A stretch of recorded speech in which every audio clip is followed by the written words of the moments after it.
샬롬 샬롬 샬롬 샬롬 샬롬 샬롬 샬롬 샬롬. 하나님 사랑합니다. 여러분 주 안에서 사랑합니다. 여러분들이 너무나 잘 아시는 말씀이죠. 내 믿음이 너를 구원하였느니라. 오로지 믿음으로만 구원을 받습니다. 아멘. 우리나라는 대개 입춘부터 봄이라고 하는데 유럽은 춘분부터 봄이라고 한다고 합니다.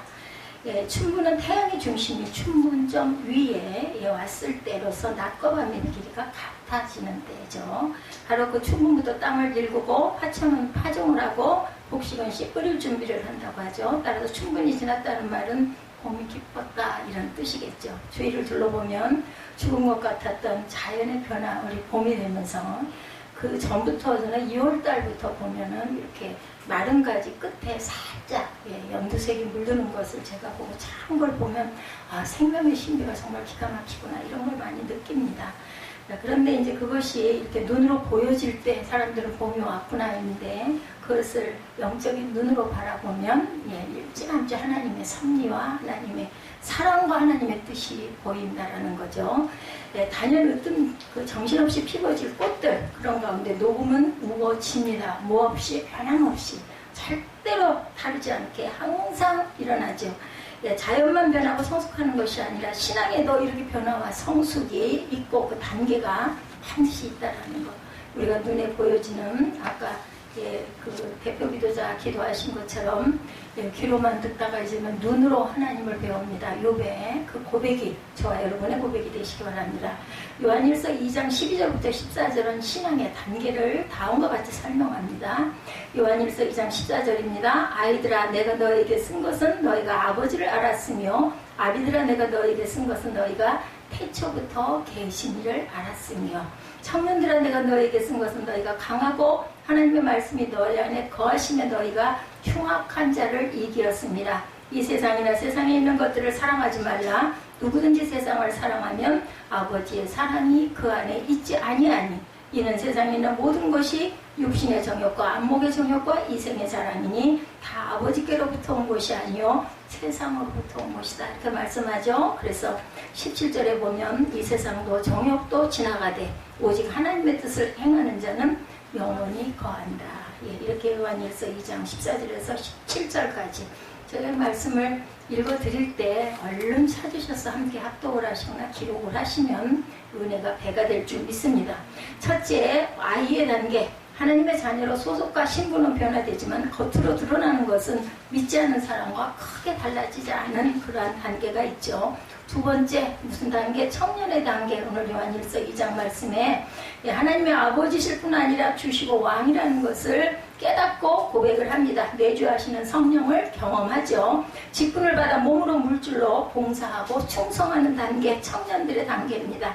성경을 알아보고 교리적으로 자리를 잡아가며 종종 한계를 느끼기도 하고 시험에 들기도 하는 때이기도 합니다. 어떤 사람은 지도자를 대적하기도 하고 교회를 떠나기도 하죠. 시험이 들어서. 세 번째 뭐라 그래요? 아비들아 하고 얘기합니다. 성숙하여 어떤 경우에도 흔들리지 않은 단계이고 그러나 그런가 하면 신앙의 단계를 다음처럼 말하는 분도 있죠. 듣기만 하는 단계. 그야말로 설교나 다른 신앙인들의 말을 듣는 것이 전부인 단계. 두 번째 깨닫는 단계입니다. 듣는 것과 보는 일 그리고 일어나는 일들을 신앙적으로 해석하고 깨닫는 단계. 세 번째 주님을 만나는 단계이죠. 주님을 늘 의식하는 신전의식 이른바 커머도 정신을 가지고 있고 그래서 늘 주님의 인격적으로만 하면 항상 주님과 동행하는 단계. 이 단계까지 가야 되겠죠. 깨닫는 단계. 근데 저와 여러분 오늘 본문 이외에 어떤 다른 신앙의 단계를 이야기하고 있는 것을 우리가 또한 한번 봅니다. 본문에서 신자도 변하고 성숙해야 합니다. 신앙의 밑바닥에서 우리는 벗어나야 되겠죠. 오늘 본문은 나병 환자들의 이야기가 나오고 있습니다. 이 병은 문둥병에서 나병으로 그리고 한센병으로 병명이 바뀌었어요. 시대가 변하면서 의학의 발달로 치료가 가능한 병이 되었지만 성경 원어적으로는 하나님의 매질이라는 뜻을 가진 병입니다. 그래서 천역이다 이런 얘기를 많이 하죠. 구약시대부터 이 병은 하나님께 징계를 받고 저주를 받은 병이라고 불렸습니다. 그 이유는 일단 이 병에 걸리면 얼굴 등 신체의 외부가 흉하게 일그러지죠. 망가집니다. 또 치료가 거의 불가능하다는 것과 그 전염성 때문이기도 하죠. 나만 장군이 이것으로 인해서 아주 고통을 받다가 요단강에 7번 순종해서 몸담금으로 깨끗해지는 역사가 일어난 거 여러분들 다 아실 겁니다. 그러다 보니 환자들은 가족과 마을 공동체로부터 철저하게 격리를 됩니다. 우리나라 지금 코로나19로 난리죠. 격리를 시키는 이 격리. 과거 우리나라에서도 이 병을 아주 저주스러운 병으로 여겨졌어요. 그 예로 이 병을 알았던 시인 여러분들 아실 거예요. 한하우는 자기 병을 천형, 하늘이 내리는 형벌이다 이렇게 말하기도 합니다. 그는 시나에서 다음과 같이 표현합니다. 아니올시다, 아니올시다, 정말로 아니올시다. 사람이 아니올시다, 짐승이 아니올시다. 또 그의 시 벌에서는 다음에 표현을 합니다. 죄명은 문둥이, 이건 참 어처구니 없는 벌이 올시다. 본인의 상태를 그대로 쓴 거예요. 이 병을 앓고 있었기 때문에 아무 법문의 어느 조항에도 없는 내 죄를 변호할 길이 없다.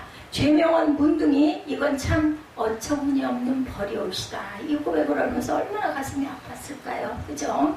한하운 씨가. 지금 보시는 것은 이렇게 나병은 동서먹은 복음을 막론하고 저주의 병, 그래서 비참하게 버려지는 질병이었어요. 예수님 당시에 그린 영화 배너, 이것도 여러분들 많이 보셔서 알죠. 나병 환자들이 집단으로 거주하던 굴의 모습이 있습니다. 배너에 보면 예수님 당시 나병에 걸린 사람들은 모든 자유와 거주권을 박탈당하고 마을에서 쫓겨났고 그 후에 정해진 곳에서만 모여서 격리돼서 살았어요. 그렇게 한 근거는 민수기 5장 1절부터 3절의 일함입니다. 5장 1절 보면 여호와께서 모세에게 말씀하시되, 민수기 5장 1절에서 4절까지 봅니다. 이스라엘 자손에게 명령하여 모든 나병 환자와 유출병이 있는 자와 그 출혈하는 그 여인 있었죠? 옷자락을 만졌던 여인. 유출병이 있는 자와 주범으로 부정하게 된 자를 다 진영 밖으로 내보내되, 남녀를 막론하고 다 진영 밖으로 내보내어 그들이 진영을 더럽히게 하지 말라. 내가 그 진영 가운데 거하느니라 하시매. 4절. 이스라엘 자손이 그같이 행하여 그들을 진영 밖으로 내보내었으니 곧 여호와께서 모세에게 이르신 대로 이스라엘 자손이 행하였더라. 우리는 순종해서 행해야 되겠죠? 그럼에도 불구하고 예수님의 옷자락을 죽을 각오로라고 만졌던 여인은 구원을 받았어요. 그죠? 믿음이 너를 구원하였다 말씀합니다. 나병 환자나 유출병 환자나 남녀를 불문하고 진 밖으로 격리가 되어져서 내보내집니다. 그 전에 제사장들의 검제를 받아서 부정하다는 판정을 받는 절차가 있었다고 그래요. 그렇게 제사장의 판정이 떨어지면 지체 없이 마을 밖으로 추방을 받습니다. 그래서 우리 코로나 바이러스도 그 판정이 되면은 그저 격리가 되죠. 이것을 어기고 그 진 안에 들어오는 자가 있으면 돌로 쳐 죽이라고 엄명을 했다고 합니다. 설사 병이 다 나아도 제사장의 허락을 받아야만 다시 가정으로 돌아갈 수 있었다고 그래요. 이 본문에서 이렇게 저주받아 인생의 밑바닥에 있던 나병 환자들의 이야기가 등장을 하죠. 듣고 믿고 순종해야 됩니다. 예수님 당시 사마리아와 갈릴리의 경계 지역에는 많은 나병 환자들이 거주하고 있죠. 그 이유는 그 지역이 어느 지역에도 속하지 않은 경계 지역이었기 때문입니다. 즉 서로 견원지간처럼 여기는 갈릴리와 사마리아의 경계 지역으로서도 유대인도 사마리아에도 오지 않는 곳이었기 때문에 나병 환자들의 집단 수용소로 가능했다라는 거죠. 근데 그 저주스러운 동네 생명이라고는 전혀 없는 그런 그 사막에 어찌 그냥 한가운데 같은 땅에 예수님의 소식이 들립니다. 그것도 그냥 그렇더라 하는 소식이 아니라 예수님께서 그리로 지나가신다라는 소식, 이거 구원의 소식이죠. 11절에 봅니다. 예수께서 예루살렘으로 가실 때 사마리아와 갈릴리 사이를 지나가시다가, 그래서 그 마을에 있던 10명의 나병 환자들이 예수님이 지나가실 곳을 향해 길을 나선 거예요. 그런데 당시에 규례대로 하면 나병 환자는 정상인들의 50m 이내로는 접근할 수가 없었어요. 만약에 불가피하게 사람 사이를 지나갈 일이 있으면 50m 앞에서 큰 소리로 부정하다라고 소리를 질러서 다른 사람을 비키게 한 다음에 지나가야 된다고 합니다. 오늘 본문에 보면 이 사람들은 예수께 다가가지 못하고 멀찍이 서서 예수 선생이여 우리를 불쌍히 여기소서라고 소리만 지르고 있는 것을 봅니다. 13절에 그렇게 나타나 있죠. 소리를 높여 이르되 예수 선생님이여 우리를 불쌍히 여기소서 하거늘 14절에 보시고 이르시되 가서 제사장들에게 너희 몸을 보이라 하셨더니 그들이 가다가 깨끗함을 받은지라. 가까이 오지도 않았어요. 소리를 질렀더니 제사장한테 가야 보여라 했더니 가서 보였더니 깨끗함을 받았습니다. 그죠? 율법에 따르면 나병이 걸렸다 나오면 제사장에 가서 사실을 확인받아야 되죠. 그리고 속건제와 속죄제를 드려야 완전히 나은 사람으로 인정을 받는 절차가 있었어요. 예수께서 가서 제사장들에게 너희 몸을 보이라 14절 제가 읽은 대로 하신 것은 병이 나았으니 제사장들에게 가서 확인을 받아라 라는 뜻이에요. 그런데 이 나병 환자들이 다 나았어요? 그렇지 않았겠죠. 놀라운 것은 10명의 나병 환자들이 자신들의 몸에 아무런 변화가 없었음에도 불구하고 예수님의 말씀에 순종해서 제사장들을 향해 길을 떠났다라는 게 중요합니다. 그렇게 가다가 도중에 자기들의 몸이 나은 것을 알게 되죠. 바로 이런 점에서 이 사람들은 대단한 믿음의 소유자라는 것을 알 수가 있습니다. 아무리 치료가 불가한 병이라 해도 예수님을 만나면 해결될 것이라고 믿었기 때문이죠. 여러분들 같았으면 어떠셨을 것 같습니까? 자, 우리 에스 전사님 제가 좀 질문 좀 할게요. 예, 지금 이 같은 상황이었어요. 가서 소리만 질렀더니 너 가서 제사장에 그 보여라 했을 때 어떠실 것 같아요? 바로 돌아가서 제사장 가셨을까요? 어떠셨을 것 같으세요? 방송사님 가셨을 것 같은데요. 그죠? 예, 우리 김종국 집사님 어떠세요? 그 얘기를 들어서 소리 질렀더니 그러면은 제사장한테 냉큼 뛰어가시겠어요? 아니면은 뭐 고쳐지지도 않았는데 이거를 낫게 해주셔야지 그리고 한 일을 하셨겠어요? 어떠셨을까요? 믿음이 있다 그러면은 아니 그러니까 김종국 집사님 같으면 그 상황에 내가 전염병에 걸렸어 막 소리를 질러서 같이 쫓아가서 저는 갔을 것 같죠. 유 집사님도 그렇죠. 예, 우리 예지 어때? 맞을까?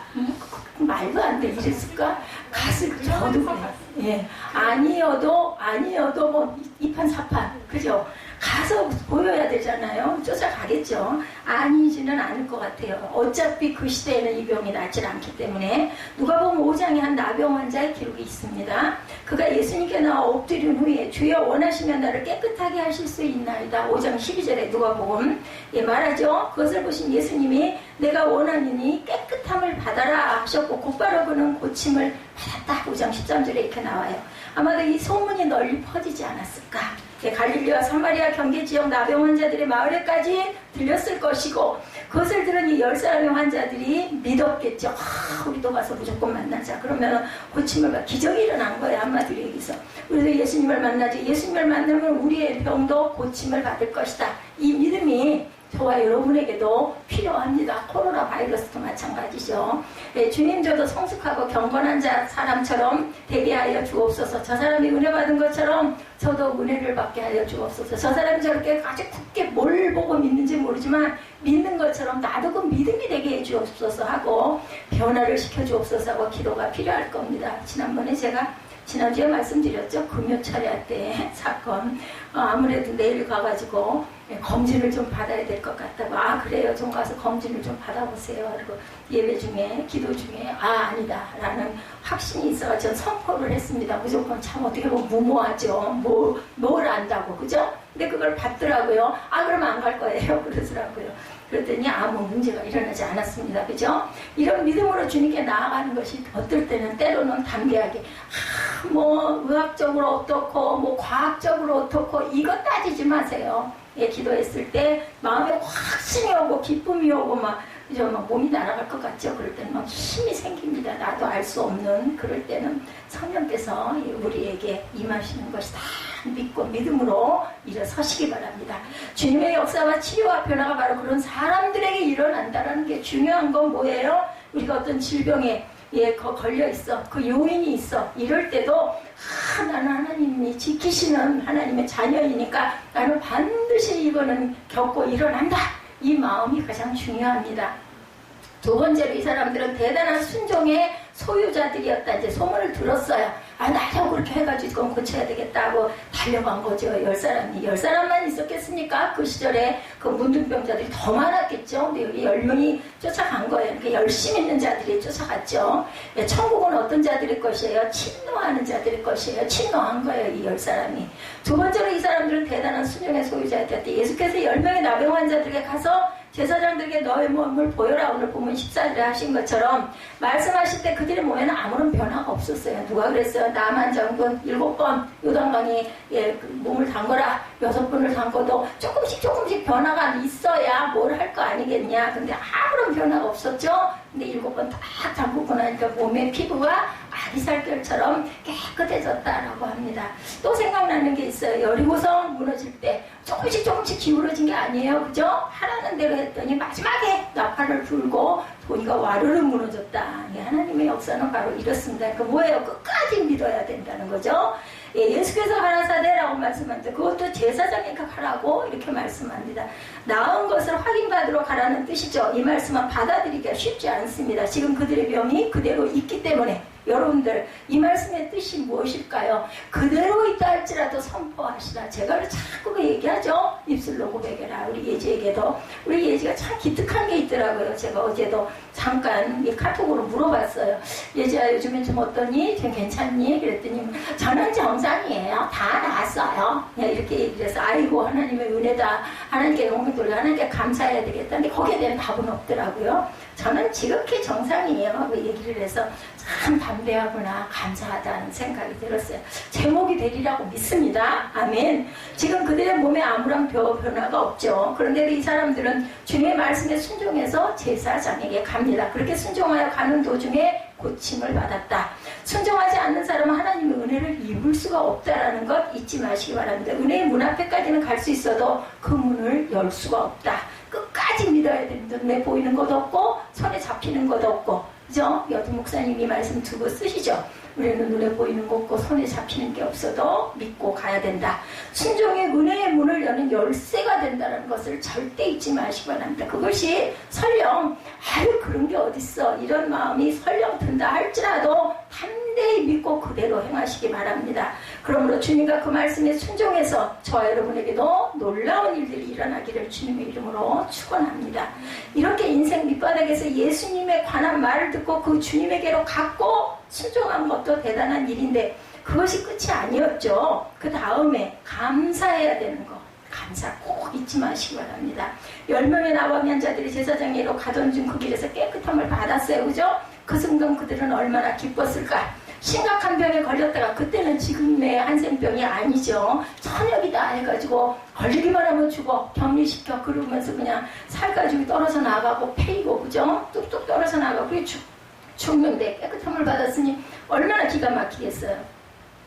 심각한 병에 걸렸다 나아보지도 않고 죽는 사람들 이런 병이었는데 나았단 말이죠. 나병 환자들은 자신들의 몸에 변화가 일어난 걸 알게 되자 너무나 감격해서 껑충껑충 뛰면서 소리를 질렀어요. 춤도 추고 고함도 치고 뭐 노래를 부르고 외쳤겠죠. 절대 불가능 그때 절망해서 건강을 얻었으니 그 감격은 무슨 말로도 다 할 수가 없었을 거예요. 이제 그들은 건강을 됐어. 다시 살아났습니다. 새 사람이 됐죠. 그리고 그 순간 세상도 다르게 보였을 것입니다. 그런데 바로 이 상황에서 아주 중요한 차이가 있어요. 김종국 집사님한테 다시 한번 질문할까요? 가다가 나음을 입었어. 집사님 어떻게 하실 것 같으세요? 제사장에게 빨리 가셔가지고 진단을 받으시겠어요? 어떻게 하시겠어요? 나았어. 보니까 깨끗해졌어. 제사장에게 얼른 가가지고 보여서 확인을 받아야 내가 정상인으로 집에 돌아가. 가시겠어요? 어떠실 것 같아요? 요즘 집사님 어떠실 것 같아요? 제사장에게 막 그러고도 남을 것 같아. 막 가던 길을 갔을 것 같아. 자, 예지야. 깨끗함을 입어서 어떻게 할 것 같아? 10명이 나와. 알지? 내용이 너무 많이 아는 설교 말씀이야. 9명은 막 그대로 할렐루야 하고 갔어. 도망가서 1명은 어떻게 했어? 거꾸로 예수님께 돌아왔어. 그러니까 본인이 이거 말씀 보지 말고 내가 기적적으로 나왔어. 죽을 것 같았는데. 그랬을 때 예지야 얼른 가서 제사장에게 보여서 도장을 받아야 되거든. 가던 길을 저쪽에 갔겠어. 거꾸로 되돌아와가지고 가다가 나왔단 말이야. 지금까지 차를 타고 갈 수 있는 것도 아니야. 예수님에게 돌아갔겠어? 제사장에게 얼른 먼저 갔겠어? 제사장. 그치? 그거는 아주 양심적인 고백이에요. 유 집사님도 제사장. 예. 우리, 김종국 집사님, 제사장. 그죠? 에스더 전사님, 예수님. 응? 예수님이었을 것 같아요. 우리 바울 전사님 어떠셨을 것 같아요? 거기서? 예수님께 돌아가셨겠어요? 제사장에게 먼저 가고, 도장 받고 나서 예수님께 감사하지. 그 순간이 됐다 하면, 저도 제사장에게 갔을 것 같아요. 가던 길에 내쳐 가고 이제 어떻게 말을 하냐. 그러고 나서 예수님께 가서 이래야 되겠지. 근데 그건 옳은 게 아니야. 그러고 나면 마음이 여유가 생기고 나면 변해. 당장 내가 이렇게 할 것 같았는데도 인간의 마음은 변화가 쉽기 때문에. 근데 양심적으로 얘기해서 저도 제 성격을 제가 알거든요. 얼른 가서 가던 길이니까 얼른 가서 하고 나서 내가 감사드려야지 이러기가 쉽다는 거죠. 근데 우리 에스더 전사님 같은 경우는 거꾸로 돌아가가지고 예수님한테 가서 막 이랬을 것 같다는 마음이 제게 듭니다. 한 사람 자기에게 나온 것을 보고 큰 소리로 하나님께 영광을 돌리며 돌아와 예수의 발 아래 엎드려 감사하니 그는 유대인이 아니에요. 사마리아인이었더라. 예, 그죠? 15, 16절에 이렇게 나와 있죠. 나병 환자들의 거주지에서부터 함께 지내던 사람들, 같이 예수님의 소문을 듣고 예수님께로 함께 동행한 사람들, 그리고 예수님의 말씀에 순종해서 제사장에게 가던 사람들은 모두 10명이었는데 지금까지 모든 것을 함께 했는데 예수님에게 병고침을 받은 후의 모습은 이렇게 달랐다라는 거죠. 9명의 아마도 제사장에게 간 그 9명들, 그죠? 그리고는 각자의 길로 갔을 겁니다. 자신을 고쳐주신 분, 죽을 것 같은 인생을 다시 살게 하신 분에게 돌아와 감사한 사람은 오직 한 사람. 예수를 잘 믿어도 구원은 이렇게 좁은 길이라는 것을 우리는 이 말씀에서 깨닫게 됩니다. 그런데 정확한 것은 저는 아마 가던 길을 마음이 급한 마음 제사장에게 도장을 받으러 갔겠지만 반드시 예수님에게 찾아갔을 것 같습니다. 그런 자신의 병이 나은 것을 알고 그때부터 이미 큰 소리로 하나님께 영광을 돌리며 즉각 뒤돌아서서 예수님을 향합니다. 근데 이것도 있을 것 같아요. 거리적인 거. 그죠? 조금 가다가 그게 나음을 입었으면 예수님 계신 대로 막 뛰어갔을 것 같아요. 그런 사마리아 사람, 유대인으로부터 따돌림 받고 사람이 아니고 개라고 그랬죠. 이방인인 사마리아 사람만이 예수께 돌아와서 감사했다는 거죠. 그에게 예수님은 10사람의 깨끗함을 받지 아니하냐면 그 9은 어디 있느냐 이렇게 물으시죠. 이것은 그 사람에게 물은 것이 아니에요. 그 사람에게만 물은 것이 아니에요. 거기 있는 모든 사람들 그리고 우리 모두에게 물으신. 그래서 제가 여러분에게 여쭤봤어요. 어떠십니까? 지금 만약에 내가 그 경우를 당했다면 가정을 해서 또 현실은 좀 다를 수도 있겠지만 저도 가는 길을 얼른 가서 도장을 받고 예수님을 찾아갈 것 같은데 못 뵙게 될 수도 있는 거죠. 그런 상황이면 무조건 예수께 먼저 가야 되는 거죠.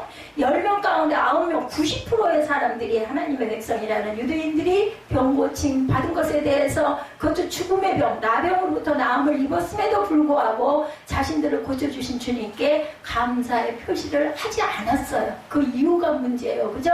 그러고 났으면 반드시 감사를 해야 할 건데, 그러니까 우리가 일상 중에 어떠한 일이 일어나는 중에 무엇을 기도하는 중에 내 마음에 감동이 왔고 기쁨이 오고 무엇이 해결이 됐을 때 반드시 하나님께 가장 먼저 감사해야 되겠다. 일단은 법적인 지위를 회복하기 위하여 제사장에게 가는 것이 우선이라고 친다 하더라도 그 다음에 동료 중 한 사람이 제사장에게로 향했던 발걸음을 돌려 예수님께로 돌아오는 것을 보았을 텐데 그때 그들의 생각은 과연 어떠했을까? 아주 오래전 미국 미시간 호수에서 여객선 한 척이 침몰한 적이 있었습니다. 타고 있던 많은 사람이 배와 함께 호수에 빠져 죽게 됩니다.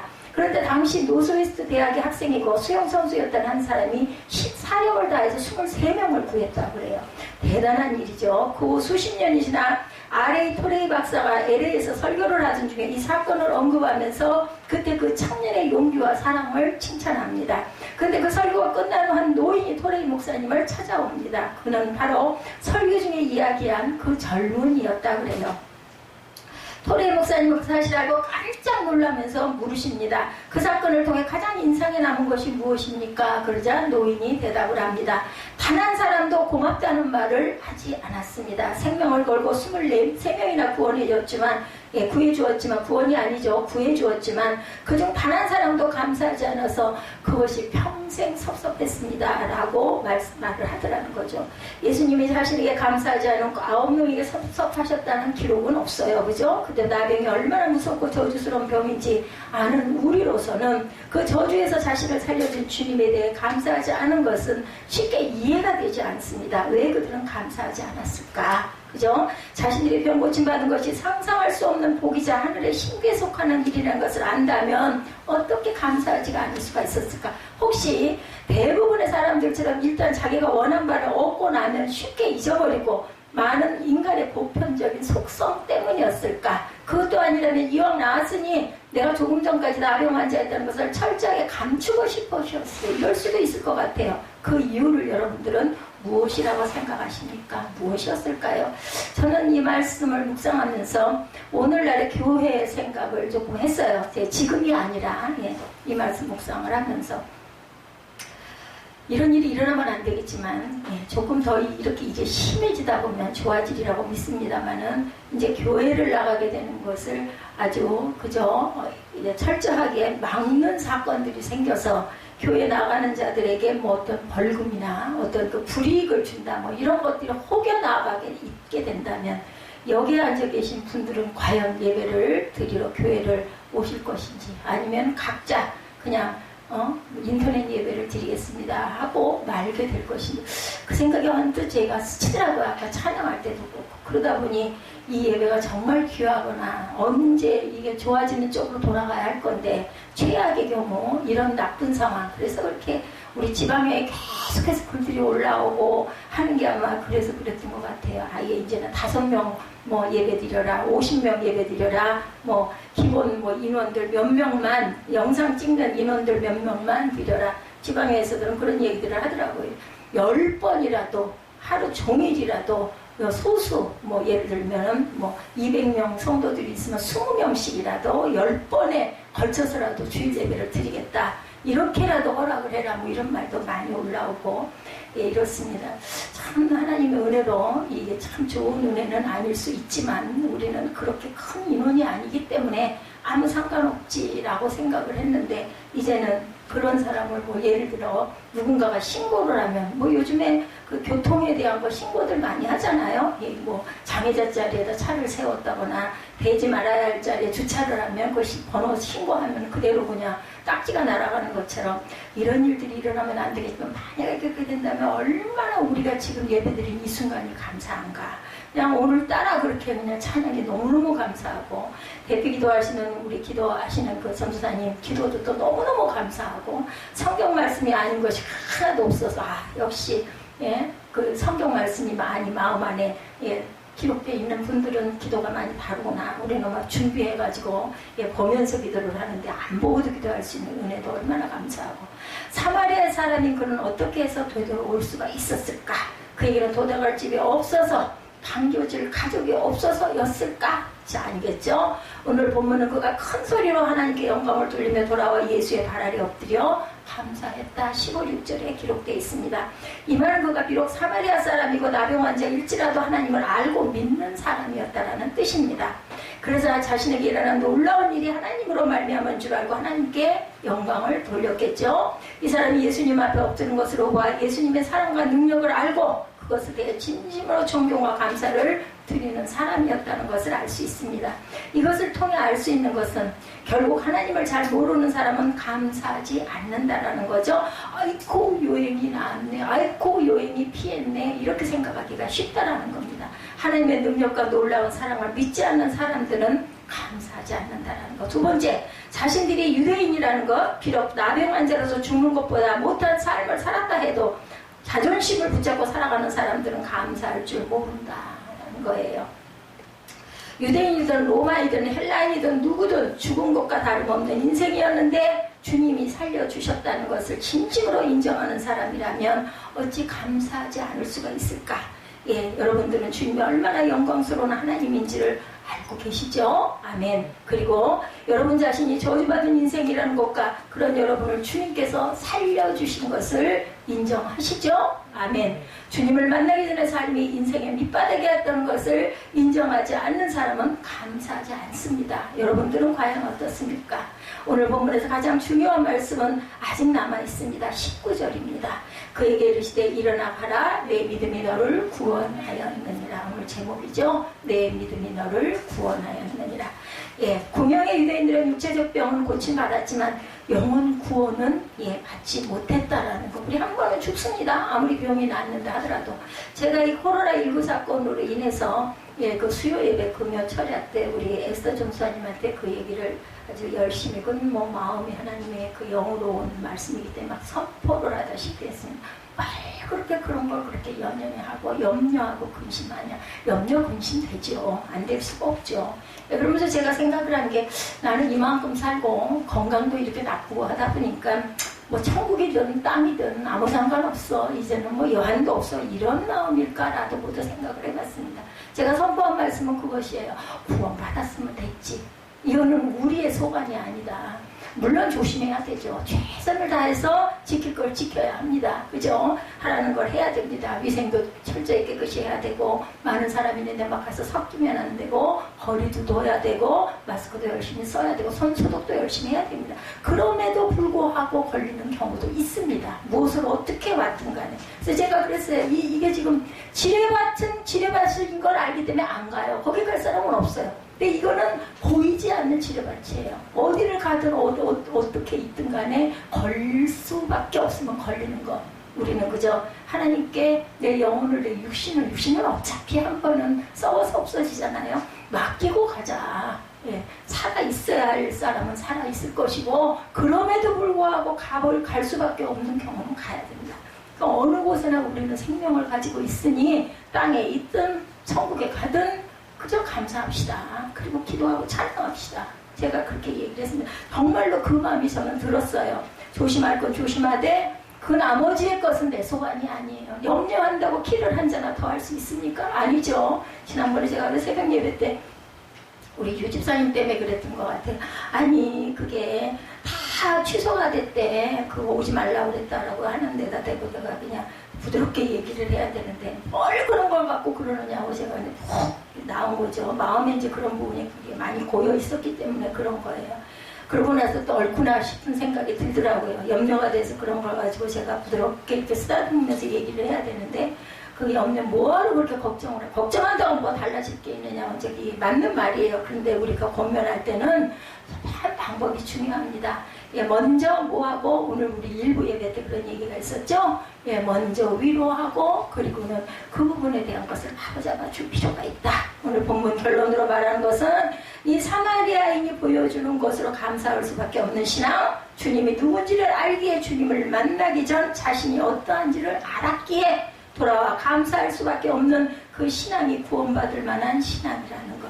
자기 자신이 정말 내 자존이 어떤 위치에 있다는 것을 알고 겸손할 때 우리는 10번도 100번도 1000번도 주님 발 앞에 엎드려 감사할 수가 있겠죠. 옥합을 깨뜨렸던 그 마리아 생각이 납니다. 오죽이나 하면 자신의 전 재산을 털어서 예수님 발에 들어 붓고 자기 머리칼로 그 발을 닦았겠느냐는 거예요. 얼마나 감사하면. 그죠? 그것에 대한 것을 가룟 유다처럼 그걸 가지면 몇백 명을 먹일 텐데 살릴 텐데 이런 계산, 이해 타산을 하는 사람은 그 감사를 할 수가 없는 거예요. 왜 없겠습니까? 왜 아까운 생각이 안 들겠습니까? 계산을 하면 이게 뭐 얼마나 대단한 건데. 근데 그것보다 뛰어넘는 감사가 있었기 때문에 예수님께 향유옥합을 쏟아 부어서 그죠? 수천 년을 두고 지금 성경이 기록이 돼서 나오죠. 그죠? 성경이 끊어질 때까지 나올 것입니다. 마지막 말세지말이 돼서 이 모든 게 다 없어도 천지가 변한다 하더라도 성경 안에 기록된 이름은 변함이 없을 것입니다. 어떤 게 귀할 것 같으세요? 결론을 봤을 때 옥합을 내고 전 재산을 갖다 쏟아 부은 게 그것이 더 귀할 것 같습니까? 아니면 붙들고 있었던 게 귀할 것 같습니까? 결론을 보면 당연히 쏟아 부은 게 귀하죠. 성경이 기록된 기가 막힌 감사의 첫 번째 여인이에요. 그것도 남성도 아니고 세상의 방식대로 육신의 소욕을 쫓아 사는 그러한 삶은 끝이 난다는 것을 잊지 마시기 바랍니다. 그 다음에는 영원히 불타는 지옥의 불구덩이 두 가지밖에 없어요. 영생이냐 영벌이냐 중간은 없다는 것 여러분들 잊지 마시기 바랍니다.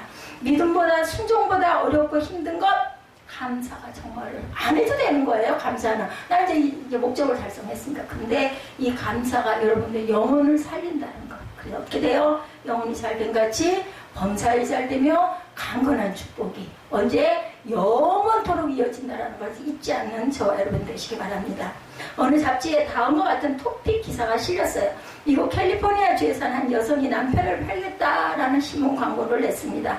주중에는 일 때문에 주말에는 사냥이나 운동 때문에 아내와 가족을 멀리하는 남편 때문에 불만에 차있던 아내가 엉뚱한 광고를 낸 거예요. 광고의 문화는 이러했다 그래요.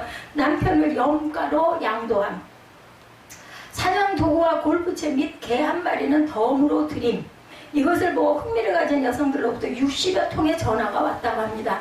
그러나 한 사람도 그 남편을 구입하겠다는 사람은 없었고, 대신에 남편이 살아있는 것을 다행하게 여겨라, 남편이 바람 안 피우는 것을 고맙게 여겨라, 남편과 헤어진 뒤 아이들의 양육 문제로 어려웠다는 이혼녀의 충고, 그리고 남편은 됐고 개만 줄 수 없냐는 전화 등이 있었다고 합니다. 실제 있었던 일이에요. 이 여인만 달랐지 다른 사람들이 볼 때 이 여인은 감사할 조건이 많음에도 감사하지 않았다라는 겁니다.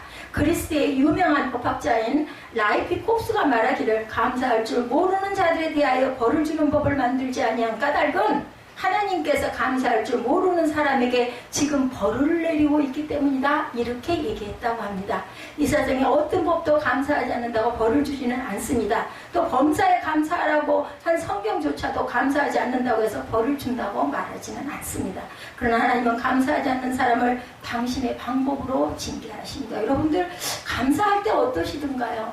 기뻐요. 그죠? 세상에 줄 수 없는 기쁨을 주십니다. 저는 그것이 너무너무 감사하더라고요. 감사했을 때 무엇으로도 바꿀 수 없는, 무엇으로도 환산할 수 없는 마음의 참 평강을 주신다는 것. 감사하는 사람들에게 주신 하나님의 은혜의 선물입니다. 하나님은 감사를 모르는 사람의 가정과 자녀와 사업과 건강에 벌을 주고 계신다는 말이죠. 감사의 삶을 사시기 바랍니다. 이 감사가 성도의 신앙의 마지막 단계가 아니고 헌신과 충성과 목숨까지 바치는 순교의 단계가 남아 있습니다. 그러나 헌신, 충성, 순교는 어디서부터 시작돼요? 진정한 감사에서부터 시작됩니다.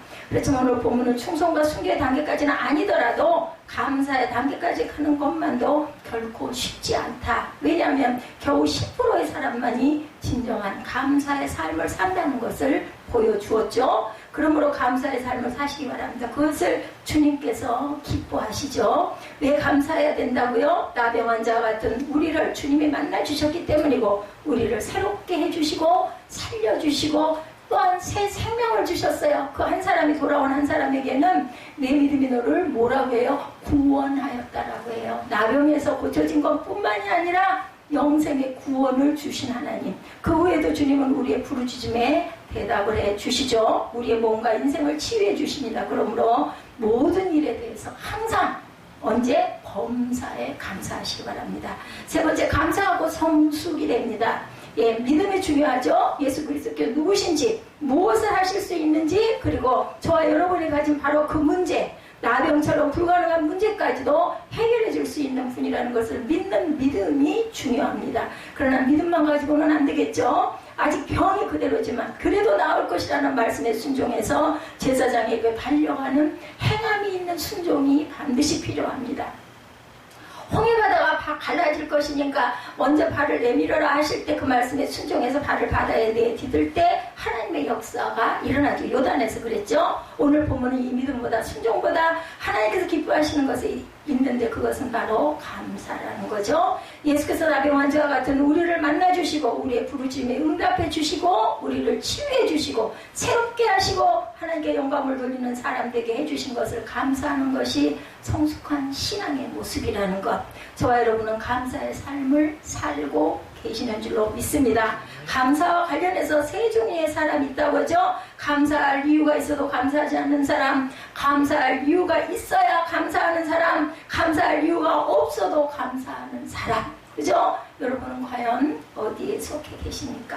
감사할 이유가 없어도 감사하는 저와 여러분이 되시기를 주님의 이름으로 축복합니다. 우리가 호흡하고 있는 것조차도 감사해야 됩니다. 저는 이 예지를 통해서 참 많은 것을 은혜를 받았어요. 숨 쉬는 게 정말 너무너무 감사하구나. 아니 그걸 우리 숨 쉬는 거 솔직히 말해서 감사한 적 있어요? 당연히 숨 쉬는 거죠. 예를 들어서는 우리 사무엘을 보면서도 감사했습니다. 부동맥이 있대요. 아니 맥이 찌다가 배낭간에 멈춘다는 거죠. 그래서 얘가 그래서 쓰러졌던 부분도 그래서 있구나. 야 이게 이 박동이 제대로 이렇게 탁탁탁 띄워주는 거 얼마나 근데 내가 그걸 하고 싶다 해서 되는 게 아니에요. 하나님의 은혜죠. 우리는 하나님을 믿기 때문에, 창조주를 믿기 때문에, 내가 자연이 생긴 게 아니라 하나님께서 세상에 내려주셨다는 걸 믿는 저와 여러분이기 때문에 이런 것도 감사. 제가 허리가 이렇게 불편하지만 나머지 기관들이 너무나 정상적으로 잠을 못 자지만 한두 시간을 자고 나면 정신이 바짝 나는 그것도 감사할 제목을 찾으면 얼마나 많은지 몰라요. 내가 이러함에도 불구하고 감사할 때 하나님께서는 선물을 주세요. 기쁨과 감사의 선물, 그리고 눈물나게 감사하고 눈물나게 기뻐지는 삶, 그 감사를 하나님께서 응답으로 주시는 기쁨이 여러분들에게 임한다는 것. 온전한 은혜, 더 깊고 풍성한 하나님의 은혜, 그리고 주님의 놀라운 능력은 감사하는 사람에게만 주어진다는 것을 잊지 마시기 바랍니다. 그래서 항상 그 모든 일에 감사함으로 더 많고 깊고 큰 주님의 은혜와 능력을 체험하시는 저와 여러분들의 살아계신 신앙이 되시기를 주님의 이름으로 축복합니다.